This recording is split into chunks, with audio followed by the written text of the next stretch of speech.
오늘 본문에 보면 다윗이 원수들, 그러니까 다윗의 적들로부터 조롱당하는 삶에 대한 이야기가 전반부에 등장합니다. 왜 다윗의 적들이 다윗을 조롱하냐면 이유는 이겁니다. 다윗이 자기의 어떤 재주, 지식, 재능 같은 것을 의지하는 것이 아니라 나는 하나님의 지혜를 힘입어서 나는 하나님을 의지해서 살아간다 라고 이야기했기 때문입니다. 그래서 3절에 보면 이렇게 얘기하죠. 개역개정으로 읽으면 주를 바라는 자들은 수치를 당하지 아니하려니와 까닭없이 속이는 자들은 수치를 당하리이다. 그러니까 현실적으로는 속이고 뺏고 하는 그런 일상이 자기 눈앞에 있는 거예요. 근데 다윗은 그 속에서 똑같이 비열하게 어떻게 대응을 할까? 어떻게 저 사람들이 이렇게 나오면 내가 이렇게 대응을 할까? 이런 고민을 하고 있는 게 아니라 나는 하나님을 의지해서 살겠다고 하는 거예요. 그러니까 실제 현실은 어떻다는 거예요? 다윗이 맞이하고 있는 다윗을 대적하는, 다윗을 힘들게 하고 다윗을 조롱하는 사람들은 야, 한번 그렇게 살아봐. 그래. 너가 이 세상이 얼마나 비열하고 냉혹한지 아냐? 근데 너 하나님 의지해서 살겠다고? 그냥 사람들이 비웃는 거예요. 어리석다고 조롱하고 그러는 거죠. 그래서 다윗은 그런데도 불구하고 하나님을 빼놓고는 자기 삶을 이렇게 생각하고 꾸려가기가 어려운 거죠. 실제 세상은 매우 이기적이고 기만적인 권력, 정치, 철학들로 이 세상이 가득한데 그래서 우리가 어려운 건데 힘들고 또 우리가 서로가 서로에게 그렇게 하고요. 그죠? 그냥 만약에 유치원 아이들처럼 생각한다 그러면은 대통령이나 어떤 리더의 역할을 맡아야 되는 사람은 착하고 멋진 사람이어야 되잖아요. 아이들 생각에. 그죠? 착하고 일도 잘하는 멋진 사람이어야 돼. 그런 어떻게 보면 상징적인 슈퍼맨과 같은 그런 사람이어야 되는데 실제 정치는 어때요? 러시아는 푸틴이 대통령이, 제가 정확히 러시아 교수님한테 들었는데 푸틴 아니래요. 푸틴이래요.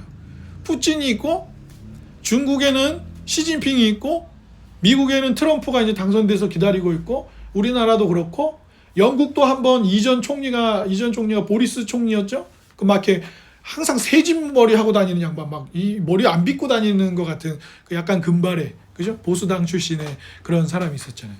그러니까 우리가 간단하게 생각하면 세상은 착하고 멋진 사람들이 어떤 리더 역할을 하고 또 그냥 같이 일하는 사람들도 같이 착하고 멋져서 같이 일을 잘해야 될 것 같은데 실제 세상은 그렇지 않단 말이에요. 그러니까 속이는 것들이 많고 이기적이고 권력 추구적이고 그런 것들이 참 많아요.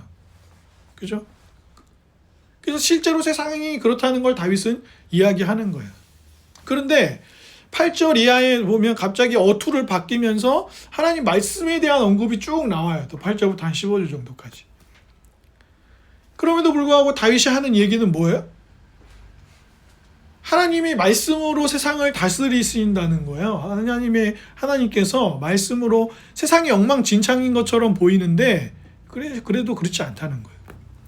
주님은 선하시고 올바르셔서 죄인들이 돌이키고 걸어가야 할 올바른 길을 가르쳐 주시는 분이에요. 언약을 주셨고 계명을 지키는 사람을 사랑으로 인도하시는 분이에요. 그래서 죄도 용서하시는 분이에요. 그렇게 쭉 다윗이 고백하고 있어요. 그래서 아까 제가 이제 설교 시작하기 전에도 하나님의 도성에 대한 아우구스티누스 얘기를 잠깐 했는데 우리가 그렇잖아요. 성장하는 자녀들을 보고 부모님들이 걱정하는 이유가 뭐예요? 만약에 세상이 윤리적이고 법대로 착한 사람들이 그러니까 착하고 성실하게 사는 사람들이 큰 어려움 당하지 않고 살 수 있는 곳이라면 부모들이 왜 자녀들이 성장하는 걸 왜 걱정하겠어요? 그죠? 걱정할 이유가 없죠. 성실한 사람이 성실하게 살면 대가를 받을 수 있고 착하게 살면 사는 사람들에게 보상이 있는 사회고 세상이 그렇게 유지된다고 한다면 우리가 뭘 걱정하겠냐고. 근데 왜 걱정해요? 다윗의 고백처럼 실제로는 돈, 명예, 권력 재미 등등의 수많은 사람들을 유혹하는 것들이 있고, 그리고 사람들이 그런 도구들을 가지면 잘 쓰나요? 돈을 사람들이 잘 씁니까? 권력이 자기에게 주어지면 그 권력을 잘 쓰나요? 명예나 지식이 자기에게 주어지면 그걸 올바른 길로만 씁니까? 대학교 20대 초반에 마크 주커버그라는 사람이 친구들하고 같이 그냥 대학교 내에서 어떻게 하면 사람들을 연결시킬까? 어떻게 하면 사람들이 서로 의견을 주고받고 관계를 맺고 지낼 수 있을까로 시작한 게 페이스북 아니에요. 메타라는 지금 회사 시초가 그랬잖아요. 그죠? 그런데 그 마크 주커버그는 그때에 막 순수하게 사람들을 연결시키고 어떻게 그걸로 돈도 좀 벌어보고 이렇게 생각했던 마크 주커버그입니까? 지금의 마크 주커버그랑 그때랑 똑같아요? 전 매우 다르다고 생각해요. 자기가 가지고 있는 회사가 사람 10대 여자 청소년들의 자살률을 부추기고 있다는 걸 알았어요. 보고를 받았어요. 자기가 운영하고 있는 회사가 많은 사람들의 생활의 정보를 생각보다 많이 가져가고 있다는 걸 알았다고요. 그래서 미국 상원 의원의 청문회에 나왔을 때 상원 의원이 마크 주커버그에게 물어봤잖아요. 내가 어제 여기 이 청문회에 참석하기 위해서 여기 와가지고 어제 어디서 어느 호텔에서 묵으셨는지 얘기해 주실 수 있습니까? 그러니까 마크 주커버그가 개인정보이기 때문에 알려줄 수 없다 그랬어요. 그리고 또 상원 의원이 이런 정보를 지금 저에게 말씀해 주실 수 있습니까? 그러니까 마크 주커버그가 개인정보이기 때문에 알려줄 수 없다 그랬어요. 그러니까 상원 의원이 뭐라고 얘기했죠? 그런데 왜 당신의 회사는 당신의 회사의 플랫폼을 이용하고 있는 사람들의 정보를 왜 빼갑니까? 이렇게 얘기했어요. 완전히 마크 주커버그가 대답 못하고 나중에 이제 어쨌든 사과를 했죠. 20대 초반에 마크 주커버그는 없어요 지금. 메타라고 하는 1년에 막 수조 원, 수십조를 벌어들이는 이 회사의 어떤 대주주로서 이 회사를 창립한 사람으로서 이게 꿈도 여전히 있겠지만, 좋은 꿈도 있겠지만, 좋은 일도 기부도 하고 뭐도 하고 있겠지만, 그 큰 자본으로 움직이는 회사를 유지하기 위해서 이제 이 나이든 청년은 뭘 하고 있어요? 비윤리적이고 비도덕적이고 불법적인 일들을 눈 감고 있는 거예요. 알면서도. 네.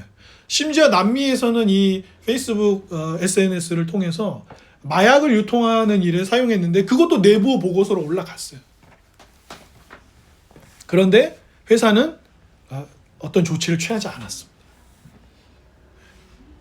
그렇단 말이에요.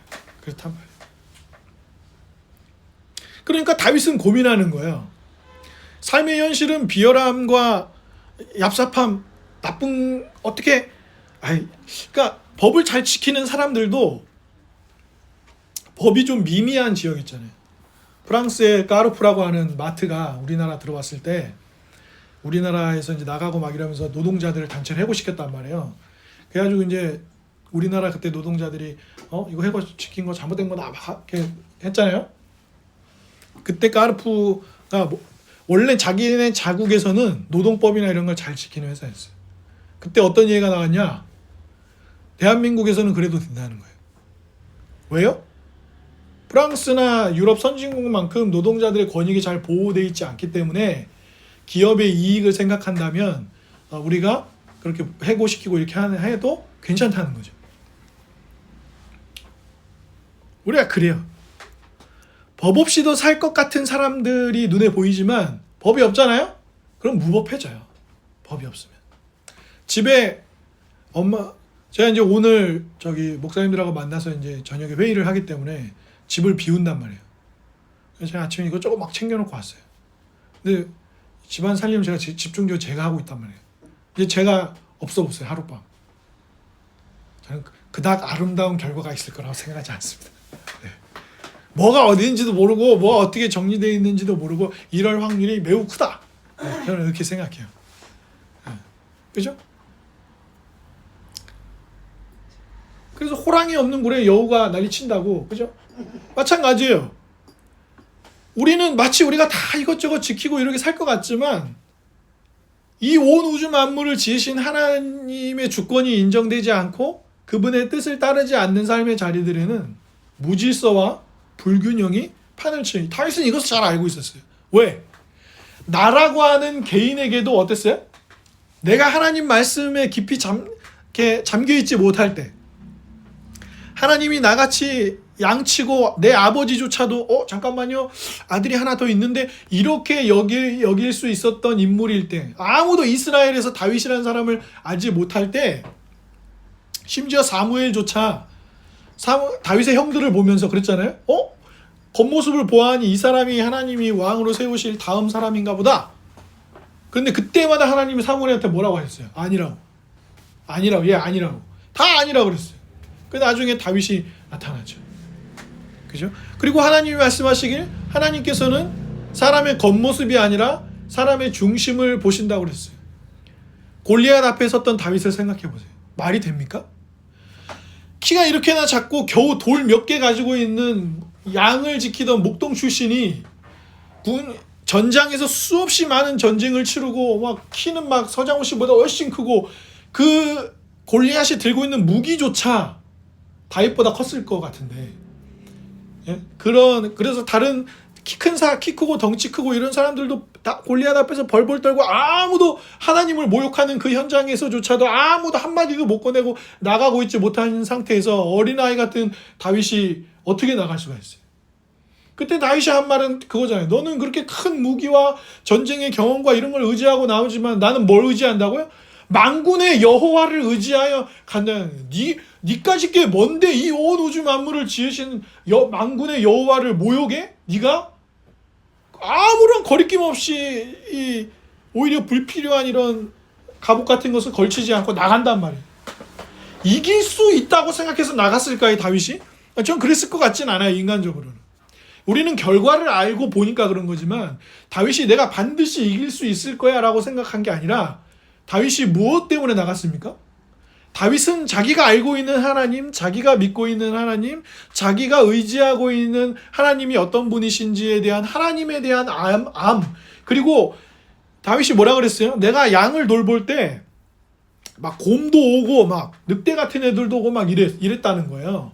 자기가 들판에 나가서 막 추위에 고생하고 더위에 고생하면서 양들을 돌보았는데, 그때마다 내가 곰도 물리치고 그러면서 양을 잘 지켰다.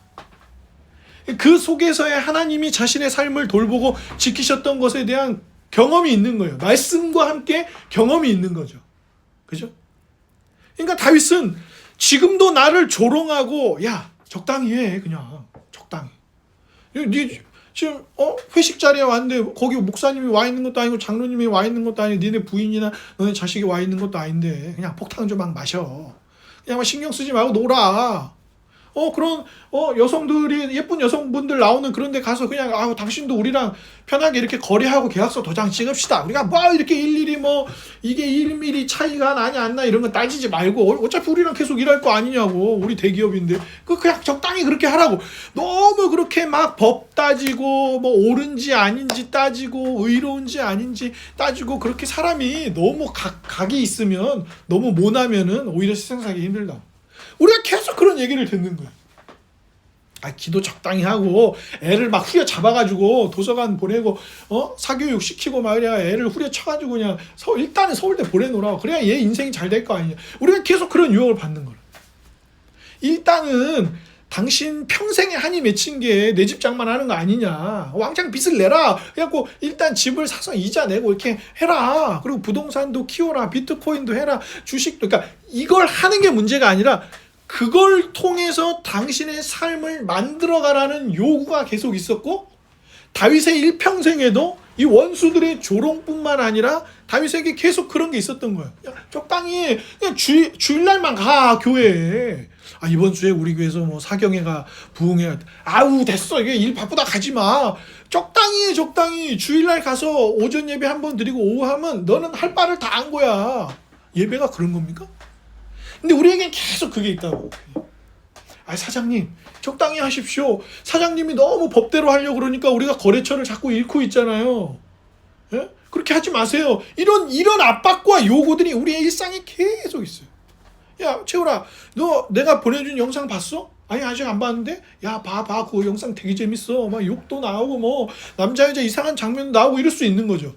네 엄마 아빠 모르잖아. 내가 너한테 몰래 보내줄게. 내가 너한테 몰래 사이트를 가르쳐 줄게.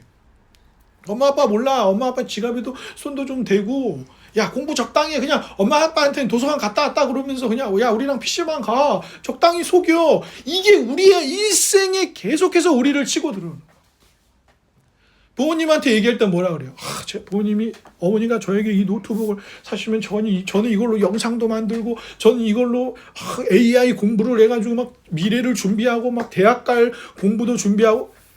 여러분 대부분의 사람들이 노트북과 아이패드나 이런 걸로 뭐 합니까? 넷플릭스 보고 유튜브 보고 음악 듣고 게임하는데 훨씬 많은 시간을 써요.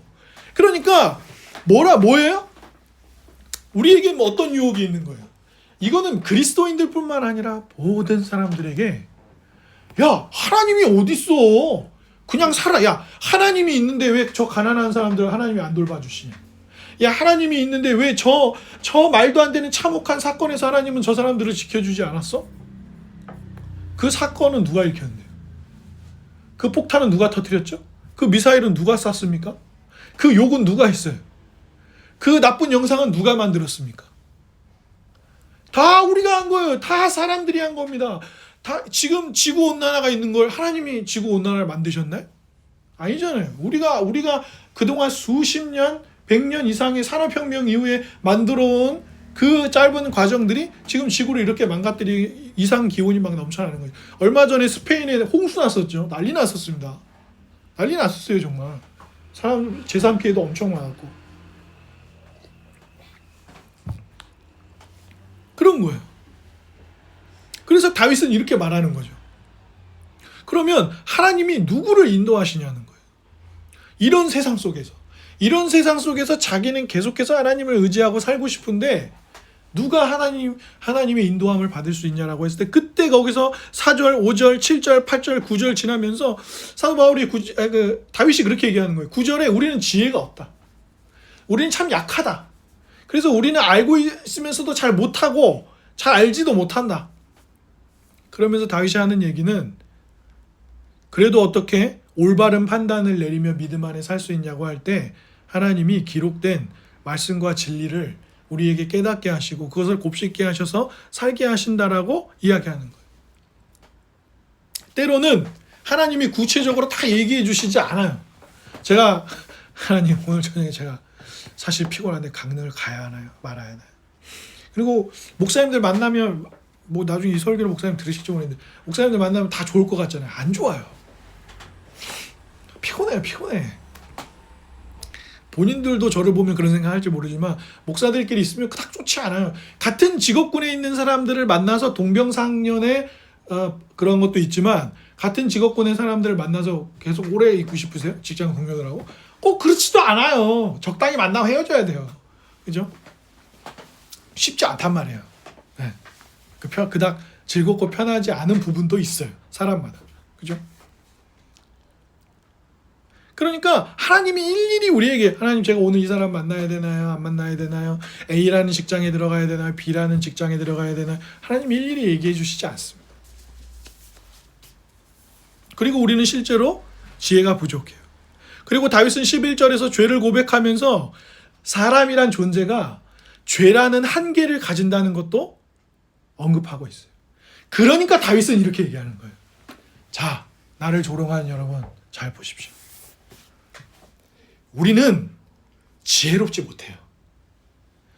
우리는 알아도 잘 행동하지 않습니다. 알아도 옳은 방향으로 가지 않아요. 손에 칼을 쥐어주면 이 칼로 음식을 만들고 나무를 깎고 남을 도와주는 게 아니라 이 칼로 사람을 죽일 수 있는 게 우리입니다. 이렇게 얘기하는 거예요. 그리고 또 다윗은 여러분 죄를 아세요?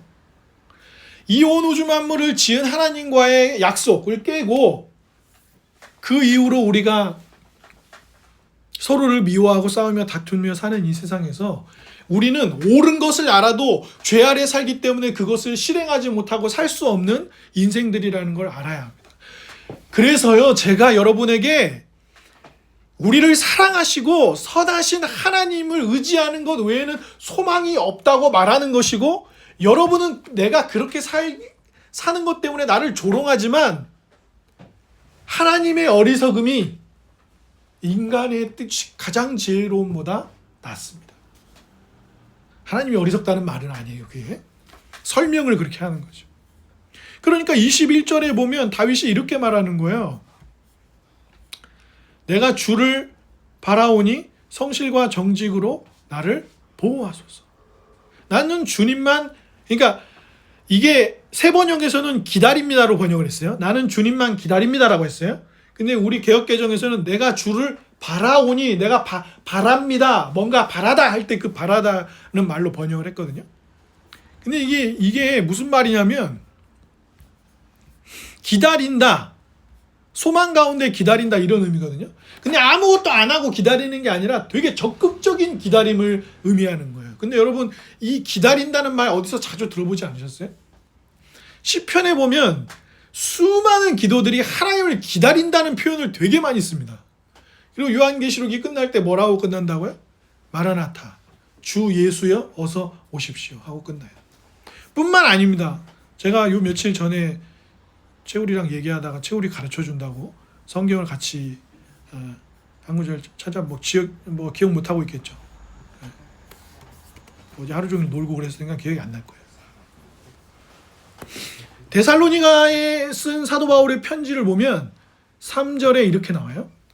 너희의 믿음의 역사와 사랑의 수고와 우리 주 예수 그리스도에 대한 소망의 인내를 우리 하나님 아버지 앞에서 끊임없이 기억한다. 이렇게 이야기하고 있습니다. 믿음의 역사라는 말은 믿음은 반드시 하나님의 뜻을 따르게 해서 하나님의 뜻에 순종하도록 한다라는 말이에요. 사랑의 수고는 그렇게 하나님의 뜻에 따라 수고하는 사랑으로 그 일을 할 때 그걸 뭘로 하는 거예요? 하나님이 주신 사랑으로 한다는 거예요. 그 일을 말씀에 순종할 때. 그럼 소망의 인내는 뭐예요? 소망의 인내는 뭐죠? 하나님이 주신 말씀이 약속이 되어서 현실은 안 그런 거예요. 현실은 아유 저 다윗 멍청이 저거. 야 그냥 네가 가진 권력을 써. 그냥 아예 독재자처럼 해. 그냥 네가 맞아. 너가 왕이잖아. 너가 하고 싶은 대로 하라니까. 나는 하나님 의지하겠습니다. 나는 하나님의 말씀이 뭐라고 얘기하는지 살펴보고 하나님 뜻대로 하겠습니다. 왜요? 왜? 하나님 살아계시고 세상이 엉망진창처럼 돌아가는 것처럼 보이지만 그 엉망진창으로 돌아가는 것처럼 보이는 것조차도 하나님이 은혜 베푸시지 않으면 훨씬 더 지옥처럼 될 거라는 거예요. 그래서 알고 있었어요. 그러니까 뭐예요? 하나님이 안 보이는 사람들에게는 야 하나님 없어. 그러니까 이렇게 해도 돼 라고 하며 세상을 살 수 있지만 다윗은 엄연히 하나님이 살아계셔서 그래도 이 엉망인 것처럼 보이는 세상을 다스리시고 결국에는 그리스도를 통해 구원하실 것이고 그 구원을 완성하실 거라는 걸 믿었기 때문에 뭐 하는 거예요? 나는 믿음의 길을 어리석게 세상이 보기엔 어리석게 걸으며 뭐 하겠다는 거예요? 견디고 살아가겠다는 거예요. 그게 뭐예요? 그게 소망이 있는 거예요. 왜? 하나님 나라가 이미 임했어요. 아직 완성 안 됐지만 하나님 나라가 이미 임했다고요. 그러니까 하나님 나라가 임한 것을 믿고 나는 그 뜻대로 살겠습니다. 그게 나에게 뭐가 되는 거예요? 소망인 거예요. 그게 나에게 희망인 거예요. 왜? 주님은 반드시 약속대로 일하시는 분이라는 걸 우리가 믿기 때문입니다. 그분은 새 언약의 주인이십니다. 약속대로 오셔서 이제 새 언약으로 우리를 이끌어 가시는 거예요. 성령으로 함께 우리를 이끌어 가시는 거예요. 그거를 믿는 거예요. 그런데 오늘 다윗이 마지막에 뭐라고 했다고요? 기다리는 거예요. 바라는 거예요. 뭘로요? 말씀을 따르는 것으로 바라고 기다리는 거예요.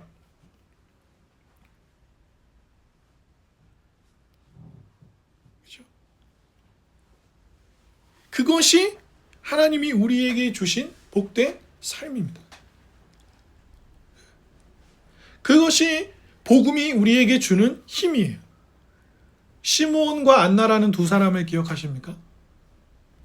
시므온과 안나라는 이 두 사람이 복음서 누가복음 보면 이렇게 앞부분에 나오잖아요. 그죠? 이 사람들은 뭘 기다리던 사람들이었어요? 나이가 많은 사람들이었는데 뭘 기다렸죠? 예수 그리스도를 만나게 될 거라는 것을, 구주가 다심을 볼 거라는 소망으로 기다리고 구주를 기다리던 사람들. 그 예수님 태어나시고 나니까 예수님 만나서 뭐 했죠? 하나님의 언약의 신실하심을 노래하죠. 그거예요. 그것입니다. 우리는 다윗의 고백처럼 지혜가 부족하고 죄와 한계를 가진 사람들입니다. 우리는 당당하게 하나님께 뭘 요구할 수도 없어요. 그러나 하나님은 자신이 우리에게 주신 언약을 우리를 인도하시면서 그것을 이루십니다. 그러니까 우리가 말씀대로 살려고 하는 거예요. 사람들은 자꾸 어떤 철학, 어떤 개념, 어떤 것들을 의지하면 괜찮은 삶을 살 수 있다고 말합니다. 아니요. 하나님 말씀으로만 그렇게 살 수 있습니다. 온 우주를 통치하시는 분이 온 우주를 다스리시는 능력으로 실제 일하고 계시기 때문에. 그리고 그것은 어디서 확인할 수 있어요? 모든 사람들이 오랫동안 기다렸던 구원자를, 예수 그리스도를 우리에게 보내시고 그를 통해 구원을 성취하신 것으로 우리가 뭐예요? 아는 거예요. 그래서 우리가 그리스도를 볼 때 하나님의 신실하심과 말씀이 반드시 이루어진다는 것들을 경험하고 약속하고 그것대로 사는 겁니다. 주 안에 사랑하는 여러분, 빌립보서 1장에 보면 이렇게 말씀하고 있어요.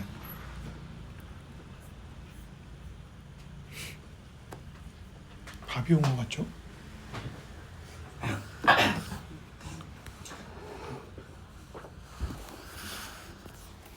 제가 뒷부분 이제 마무리하도록 하겠습니다. 빌립보서 1장에 보면 사도 바울이 이렇게 얘기하고 있습니다. 그리스도 예수의 종 바울과 디모데는 이렇게 편지 쓴다고 얘기하면서, 내가 너희를 생각할 때마다 나의 하나님께 감사하며 간구할 때마다 너희 무리를 위하여 기쁨으로 항상 간구하며 기도한다는 얘기죠. 너희가 첫날부터 이제까지 복음을 위한 일에 참여하고 있기 때문이라. 너희 안에서 착한 일을 시작하신 이가 그리스도 예수의 날까지 이루실 줄을 우리는 확신하노라. 그리고 나서 뒤에 이 빌립보 교인들에게 어떤 은혜를 주셔서 이 삶을 계속해서 살아가게 해주시기를 기도하는지가 뒷부분에 쭉 나옵니다. 그리고 여기서도 사도 바울이 또 소망을 다시 이야기해요. 그게 1장에 쭉 나오는 내용입니다. 한번 따라해 보겠습니다. 너희 안에서 착한 일을 시작하신 이가 그리스도 예수의 날까지 이루실 줄을 우리는 확신하노라. 이거예요. 여러분, 우리가 이 세상이 끝난다고 생각할 때 확실한 게 몇 개나 있죠? 뭘 확신할 수 있습니까? 뭐가 이루어질 거라고, 뭐가 될 거라고 확신할 수 있죠. 게임 좋아하는 사람들한테 오늘 당신의 인생의 마지막 날이라면 게임의 하루를 보내겠습니까? 저는 아니라고 생각해요. 전 그 사람이 잠깐은 모르겠지만 하루 종일 게임하면서 자기 삶을 마무리할 거라고 생각하지 않습니다. 골프 좋아하는 사람한테 오늘 인생의 마지막 날인데 하루 종일 골프 치라고 하면 그 사람 골프 칠까요? 전 그렇지 않을 거라고 생각해요. 많은 사람들이 자기가 정말 좋아하는 게 있지만 오늘 인생의 마지막 날이니 그걸 하면서 시간을 보내십시오 하면 전 대부분의 사람들이 그걸 하면서 시간을 다 쓸 거라고 생각하지 않습니다. 자기가 잊고 있었던 소중한 것이라고 생각하는 것에 하루를 쓸 거라고 생각해요. 우리는 무엇입니까? 다윗에게는 야, 너 어리석어, 너 바보 같아, 그렇게 살지 마. 그냥 적당히 타협하고 적당히 유혹도 당하고 적당히 그렇게 하면서 지내라고 하는 얘기들이 계속 있었죠. 그리고 다윗이 거기에 넘어진 적도 있었습니다.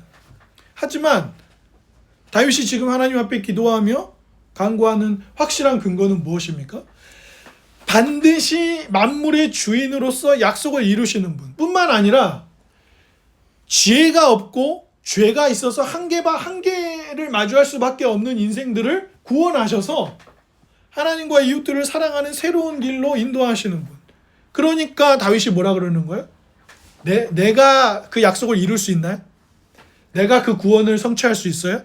그러니까 다윗이 할 수 있는 건 뭐예요? 기다리는 거예요. 인내하는 겁니다. 바라보는 거예요. 어떤 근거를 가지고요? 지금껏 내 삶에 약속대로 일하셨을 뿐만 아니라, 그리고 뭘 이루실 분이요? 반드시 구원자를 보내서 구원을 이루실 분에 대한 것을 믿는 거죠. 다 하나님이 다윗에게 뭐 약속하셨어요?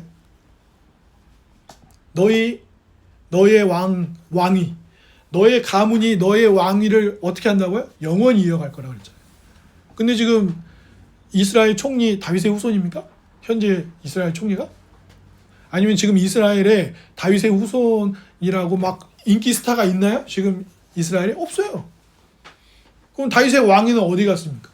이스라엘이 입헌군 주제로 뭐 왕족이 있어요? 이스라엘에? 없어요. 그러면 다윗의 왕위가 영원하다는 하나님의 말씀은 거짓말이네. 아니죠. 신약에서 뭐라고 얘기합니까? 다윗보다 크신 분, 진짜 왕, 다윗도 기다리던 왕이 누구예요? 예수님이 그게 나라고 하시는 거예요. 그게 나라고. 그죠? 시몬과 안나가 기다렸던 그분, 다윗도 기다렸던 그분, 그리고 하나님이 얼마나 신실하시고 선하시고 아름다우신 분인지가 가장 잘 드러나는 십자가의 사건을 통해서 우리에게 뭘 확신시켜 주시는 거예요? 세상이 하나님 뜻대로 안 되는 것처럼 보이지만 하나님은 반드시 약속을 이루실 거라는 걸 우리에게 보여주고, 그래서 우리에게 뭘 의지하며 살라는 거예요? 이스라엘 왕들이 하면 안 되는 게 있었어요. 뭐였어요?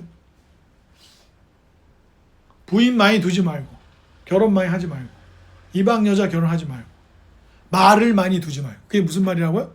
무기 같은 거 많이 만들지 말고. 그러지 말고 뭐 하라 그랬어요? 하나님의 말씀을 항상 옆에 두고 배우고 하나님의 말씀대로 뭐 하라고요? 백성들을 이끄는 게 이스라엘의 왕이 할 일이었어요. 하나님은 오늘도 우리에게 야, 좀 세상이 바보 같다고 말하는 삶 살아도 괜찮아.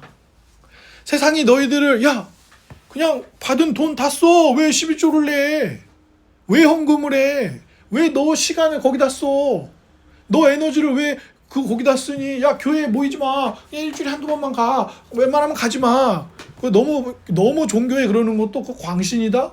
이런 얘기들이 계속 있는 거야. 야, 주식 투자해, 비트코인에, 내 집을 장만해, 뭐를 해, 명성을 쌓아, 뭐를 해, 계속 있는 거예요. 할 수도 있죠. 그런 일들 할 수 있어요. 하나님이 주신 복 안에서 그런 일들을 잘 꾸려갈 수 있습니다. 문제는 내 마음의 선이 하나님을 의지하는 게 아니라 거기로 넘어가지 말란 말이에요. 거기로. 돈에, 게임에, 영상에, 유튜브에, SNS에, 권력에, 정치에 이런 데 취해서 거기로 넘어가지 마라. 뭘 의지하라고요?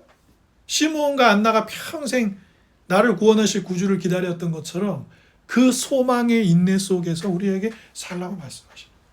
그래서 사도 바울이 로마서 8장을 끝내면서 천사나 뭐나 그 어떤 것도 뭐라고요? 우리 주 예수 그리스도 안에 있는 하나님의 사랑으로부터 우리를 끊을 수 없다고 말하는 거예요. 왜? 우리는 자꾸 무섭잖아요. 자꾸 살다 보면 나도 나이가 40대 중반인데 이제 그래도 지갑에 몇십만 원은 들어 있어야 되지 않나? 사람 만날 때 친구들한테 술값 이 정도 낼 수 있어야 되지 않나? 이런 거 할 수 있어야 되지 않나? 저런 거 할 수 있어야 되지 않나? 나는 압박과 타협해야 될 내용들이 계속 있는 거예요. 근데 말씀은 우리에게 뭐라고 얘기하는데? 말씀. 여러 번 말씀드렸지만 5만 번 넘게 기도응답을 받았다는 조지 밀러는 왜 그런 방식의 삶을 택했냐면 당시 이제 막 한참 계몽주의, 이성주의 막 이런 게 많고 과학이 발전되고 이러면서 신앙을 떠난 사람들이 많았어요. 유럽 전체가 그랬죠. 조지 밀러의 바람은 딱 한 가지였어요. 그게 조지 밀러의 일기에 나와요. 조지 밀러가 왜 기도하면서 사는 삶의 방식을 대로 살았냐면 하나님, 이 과학이 이렇게 발달하고 뭐 철학이 발달하고 이래서 하나님을 떠나는 이 시절에 곧 있으면 막 파라다이스가 열릴 거라고 막 당시에 생각했거든요. 산업혁명 이후에. 근데 밀러가 이렇게 기도하는 거예요. 하나님이 여전히 살아계셔서 하나님을 믿는 하나님의 백성들의 삶을 돌보신다는 거를 내가 그렇게 어리석은 것처럼 보이는 삶의 방식으로 살면서 하나님 보여주십시오. 하나님이 살아계셔서 하나님의 백성들을 돌보신다는 것을 나를 통해서 보여주십시오. 그래서 조지 밀러가 그렇게 기도하고 기도응답에 대한 얘기를 하고 그 방식의 삶을 살았던 거예요. 주 안에 사랑하는 여러분, 무엇이 여러분의 삶을 지탱시켜 줍니까? 무엇이 여러분의 영혼을 결정합니까? 무엇이 우리의 삶의 진정한 구원이 되고 무엇이 우리의 삶의 진정한 기쁨이 됩니까?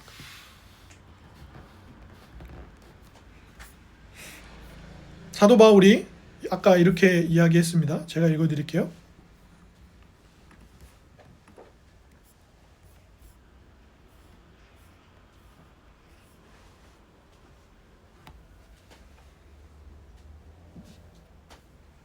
십자가의 도가 멸망하는 자들에게는 미련한 것이요 구원을 받는 우리에게는 하나님의 능력이라. 우리의 삶의 방식이나 삶의 생각들이나 계획들이나 여러 가지 것들이 미련하고 어리석게 보이죠. 십자가는 가장 그렇게 보이지 않습니까? 유대의 한 남자가 나무에 매달려 죽었다는 것이 그게 어떻게 온 인류의 구원이 되고 어떻게 온 우주가 갱신되어지는 놀라운 구원의 일이 될 수 있어요. 한 남자의 나무에 달려 죽은 죽음이.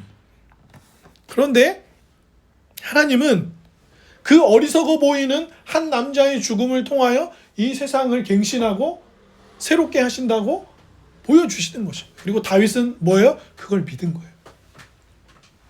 바울도 그걸 믿었던 거. 우리들이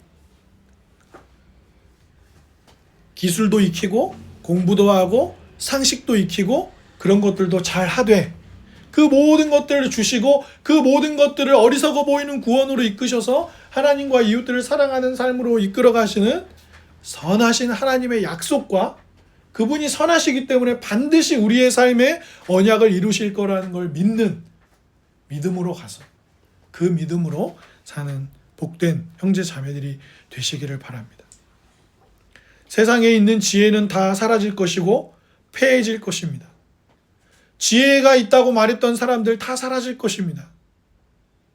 그러나 하나님은 전도에 미련한 것으로 여전히 일하시고 그것으로 부르시고 하실 것입니다. 그래서 사도 바울의 고백처럼 하나님의 어리석음이 사람보다 지혜롭고 하나님의 약하심이 사람보다 강하다는 것을 반드시 이루실 겁니다. 그것을 믿고 여러 가지 것들을 겸손하게 잘 배우되 하나님의 뜻을 잘 알아서 하나님의 뜻대로 사는 복된 삶이 되기를 바랍니다. 그리고 그러한 우리들의 삶이 예수 그리스도의 어리석어 보이는 죽음과 낮아지심을 통하여 우리에게 구원으로 주어진다는 것을 믿고 언제나 주님께 묻고 주님의 말씀 앞에 삶을 분별하고 말씀을 아는 일에 힘쓰고 그걸 위해서 일상의 상식과 다른 내용들도 잘 아우러가는 모두가 되기를 주님의 이름으로 축복합니다.